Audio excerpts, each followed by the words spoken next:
Mémoire historique et conscience nationale au Cameroun, le sens du combat d'André Blaise Essama. Qui est André Blaise Essama? Beaucoup de Camerounais ont sans doute déjà entendu parler de lui dans les médias et dans les affaires judiciaires parce qu'il est de temps en temps accusé de détruire les monuments, certains monuments qui se trouvent au Cameroun. Les monuments qui ont déjà été fracassés par André Blaise Essama sont naturellement ceux du général Leclerc et celui du soldat inconnu dont les statues se trouvent à Douala. Donc André Blaise Essama est donc ce Camerounais-là qui s'attaque à des monuments, mais à des monuments de type spécifique. Il s'agit des monuments qui exaltent ou alors qui montrent une certaine idéal, une certaine grandeur du passage des colons au Cameroun particulièrement. Et à chaque fois, depuis au moins 2015, il fait des séjours qui oscillent entre 3 mois et 6 mois en prison pour avoir détruit ces monuments. Aujourd'hui, quand on arrive à Bonando à Douala, on remarque très bien que si on a reconstitué la statue du général Leclerc, on l'a bien enfermé dans une grille assez haute pour empêcher, en fer forgé, pour empêcher André Blaise Essama, qui s'est juré de la casser tant qu'il sera vivant. Donc, du coup, André Blaise Essama apparaît un peu comme quelqu'un d'iconoclaste, comme quelqu'un qui dérange les autres. Et ce qui est assez paradoxal, c'est le silence général ou alors la grosse indifférence des Camerounais face à cet acte ou à ces actes plus ou moins atypiques que pose ce nationaliste, on va l'appeler comme ça. Mais quels sont les problèmes que pose André Blaise Essama? André Blaise Essama pose des problèmes de mémoire historique. Alors, qu'est-ce que l'histoire, en fait? L'histoire, c'est l'action de l'homme et de la femme dans l'espace et dans le temps. En fait, c'est ce qu'ils ont fait, qui est passé et qui nous sert aujourd'hui de repère, je voulais dire. Donc, on ne peut pas parler d'histoire sans parler de mémoire, parce que la mémoire finit par devenir ce que nous avons en commun, ce qui nous permet de nous repérer dans l'espace et dans le temps en termes de collectivité, en termes d'histoire partagée. Donc, André Blaise Essama pose clairement ce problème d'histoire et de mémoire. Alors, la question, c'est de savoir quelle est la mémoire camerounaise? Quelle est la mémoire du peuple camerounais? Est-ce que cette mémoire est celle de ceux qui sont venus, soi-disant nous civiliser, mais pour faire toute l'oppression qui leur est reconnue? Ou alors, notre mémoire, c'est celle-là qui a été tissée dans la douleur et dans le sang par des Camerounais qui, de tout temps, depuis qu'ils ont acquis la conscience de leur camerounité, ont voulu vivre une vie qui ressemblait à la leur. Ces Camerounais-là, qui curieusement sont absents sur les places publiques camerounaises, montrent bien que le Cameroun a un problème sérieux avec la construction de sa mémoire. La construction de sa mémoire à partir des actions, à partir des faits de ces hommes et de ces femmes. Le peuple camerounais vit donc comme un peuple qui n'a pas de mémoire. S'il n'a pas de mémoire, il n'a donc pas d'histoire. Du moins, tant dans ce qui est de l'histoire officielle que dans ce qui est des places fortes qui font en sorte que, à tout moment, l'éduqué ou le non-éduqué, le scolarisé ou le non-scolarisé, quand il traverse les artères des rues, s'interroge sur le pourquoi est-ce que tel Camerounais est installé là sous forme d'une statue et quel est le combat, quelle est l'action qu'il a menée pour la cause commune. Il est très intéressant de remarquer que, du moins si on prend le cas des pays occidentaux, ces pays sont pavoisés de monuments et de lieux de mémoire.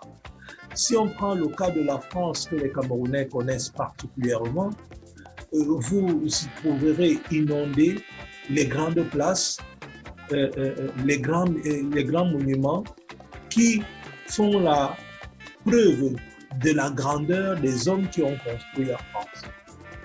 Même certains qui avaient été déchus ont été réhabilités.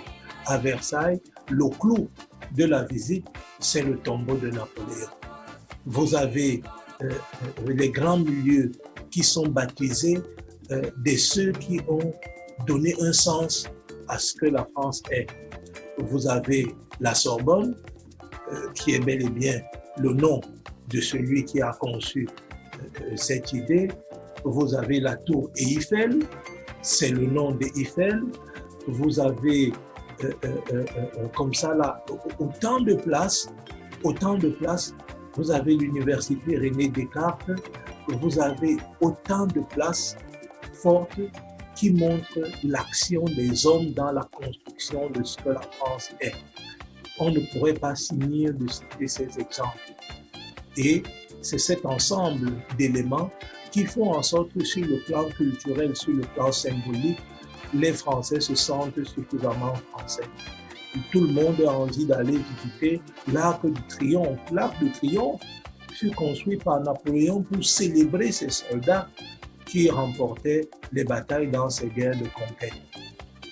Alors, si on ramène l'exemple au Cameroun, on se rend bien compte que le peu de monuments qu'on peut trouver, le peu d'espaces qu'on peut avoir baptisés et qui sont connus, sont des espaces plus ou moins français et entretenus comme tels. Vous avez à Yaoundé, à côté de la fosse centrale, la croix de la Lorraine, symbolisant la marche de la libération de la France. Et tous les 11 novembre, il y a une grosse cérémonie là-bas que les Français organisent et ils invitent les Camerounais pour fêter l'armistice.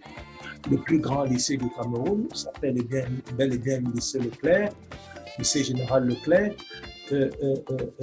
Vous avez l'avenue Kennedy. Kennedy, il faut le rappeler, n'a jamais mis son pied au pays, au Cameroun, mais il a tout un boulevard là-bas, l'un des boulevards les plus connus de la capitale politique du Cameroun, Yaoundé. Vous avez le boulevard Charles de Gaulle à Douala. Vous avez effectivement la statue du général Leclerc à Douala, à côté de la poste, du général Leclerc, qui a tout fait pour mettre le Cameroun dans le gaullisme. Et quand on sait ce que c'est que le gaullisme, on peut justifier l'état dans lequel on se trouve, parce qu'il s'agissait ni plus ni moins de donner une dimension internationale à la France en s'appuyant ou alors en pressurisant les colonies qui étaient ses possessions. Et il faudrait rappeler justement que le Cameroun, techniquement, n'en était pas une. Techniquement, le Cameroun, après la Première Guerre mondiale, appartient à la SDN. Depuis de la SDN, il appartient aux Nations Unies. Donc, le Cameroun n'a rien à voir avec l'histoire de la France ou alors des Français qui sont érigés à la place des Camerounais. Alors, comment construire une mémoire nationale dans un contexte pareil? Eh bien, on ne doit pas se surprendre que les Camerounais soient un peu apathiques, soient un peu indifférents à leur propre histoire, à leurs propres grands hommes. La vérité est que ces grands hommes n'existent pas, du moins sur le plan matériel. À ma connaissance, il n'y a pas une université qui porte le nom d'un grand Camerounais. Je parle des bâtiments publics. On n'a pas des monuments qui montrent effectivement ce que ces hommes ont apporté pour que le Cameroun soit ce qu'il est. On a voulu faire quelque chose pour Oumniobé à Douala. Chacun sait ce que ça a donné avec le repli identitaire qu'on a. Finalement, on se contente des micro-représentations, à peu près comme celle de Oumniobé qu'on trouve à Ezeka, il faut le dire, très mal exécutée d'ailleurs. Et à Douala, on se plaint qu'on ne peut pas avoir Oumniobé, alors que Douala Mangabel lui-même n'a pas été érigé, ainsi de suite. Donc finalement, nous sommes retombés dans les communautés, alors que ce qu'on évoque, quand on parle de Douala Mangabel, on parle de Oumniobé et consorts, ils pensaient au Cameroun dans sa globalité parce qu'ils avaient compris l'intérêt d'une unité nationale, l'intérêt de fonder un État.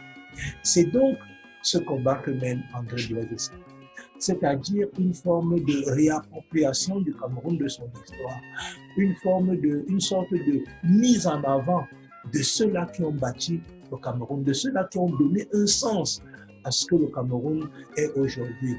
Il est presque curieux, quel que soit ce qu'on puisse dire, que le premier président du Cameroun, par exemple, Amadou Ahidjo, ne soit représenté nulle part. Celui qui a le plus haut porté la revendication pour l'indépendance et la réunification du Cameroun, Oumniobé, il ne se trouve absolument nulle part en termes de représentation, en termes de place qui montrerait que oui, ici, on peut symboliser notre volonté de dire que nous devions être libres, tel que l'avaient voulu ces hommes. Et voilà les raisons pour lesquelles ils ont été tués. Donc, on a donc comme ça là un pays qui avance sans passé.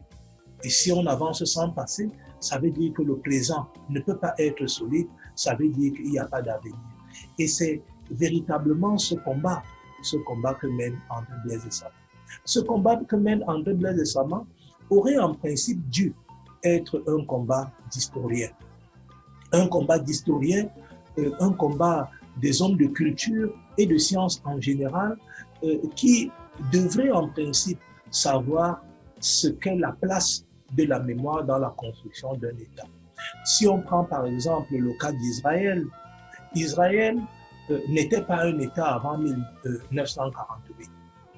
Mais dès que Israël a construit son État, Israël a construit son État en s'appuyant sur la mémoire de la Shoah, afin qu'aucun Israélien, d'abord, n'en ignore.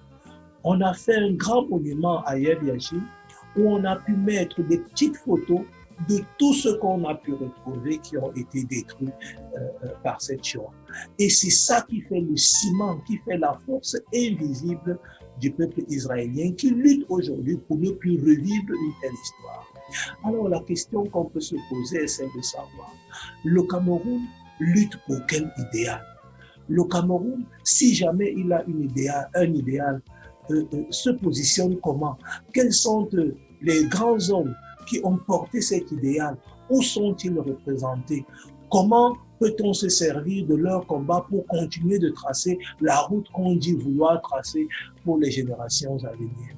Eh bien, le Cameroun se retrouve donc comme un État qui se construit sans son passé ou alors en ignorant ou en détruisant son passé, qui essaye de se faire un présent, bien sûr, sans repère et qui avance assurément dans un avenir sans boussole. Parce qu'effectivement, celui qui ne sait pas où il vient ne pourrait savoir où il va. C'est donc une occasion de dire combien est-ce que les juges qui condamnent en général André Blaise Dessalines, dans l'histoire, se poseraient comme des véritables adversaires du Cameroun. L'argument qui est souvent avancé pour condamner André Blaise Dessalines, c'est de dire qu'il détruit un bien public. Il détruit un bien public. Oui, ça tient, il détruit un bien public, mais quel bien public? Quelle est la mémoire qu'André Blaise Dessalines détruit? Est-ce la mémoire camerounaise? Certains vont dire oui, l'histoire coloniale je suis d'accord là-dessus, fait partie de l'histoire du Cameroun. Mais bien, qu'on nous montre en France, pratiquement en France, particulièrement en France, Dieu seul sait que beaucoup de Camerounais sont tombés pour que cette France soit libre, qu'on nous montre un seul monument des Camerounais qui sont tombés pour la libération de la France, qu'on nous montre un seul monument où de temps en temps, les Français peuvent aller dire oui, il y a des Camerounais qui sont venus ici là parce que nous étions en difficulté avec les Allemands et ils ont contribué à notre libération. La réciproque n'est pas vraie. Ça veut dire effectivement que chacun se construit avec sa propre mémoire. J'ai fait l'expérience de parcourir tous les documents d'histoire français qu'on enseigne aux élèves français, du moins jusqu'en classe de terminale, et j'ai bien constaté effectivement que le Cameroun n'existe nulle part dans leur mémoire, parce que pour eux, le Cameroun ne veut pas dire grand-chose, si ce n'est quand il faut l'exploiter. Donc c'est ça le sens, c'est ça la philosophie du combat de André Blaise Sama. C'est-à-dire cette philosophie-là qui voudrait qu'on mette les Camerounais en lumière, ceux qui ont voulu construire le Cameroun, ceux qui ont eu une idée, parce que le Cameroun sera toujours en perpétuelle construction tant que les Camerounais vivront, ceux qui ont eu une idée pour que ce Cameroun-là puisse avoir un sens, une place, un respect dans le concert des nations. C'est en cela qu'il faudrait être solidaire plus que jamais du combat d'André Blaise Sama, parce que personne ne nous libérera si ce n'est nous-mêmes. Notre seule libération viendra de nous-mêmes. Et pour reprendre Bob Marley, il faudrait que nous sortions de l'esclavage mental, j'aurais dit de la colonisation mentale. Celle-là qui nous bloque encore à admirer des effigies, à admirer des images qui, loin de nous élever, nous emprisonnent davantage.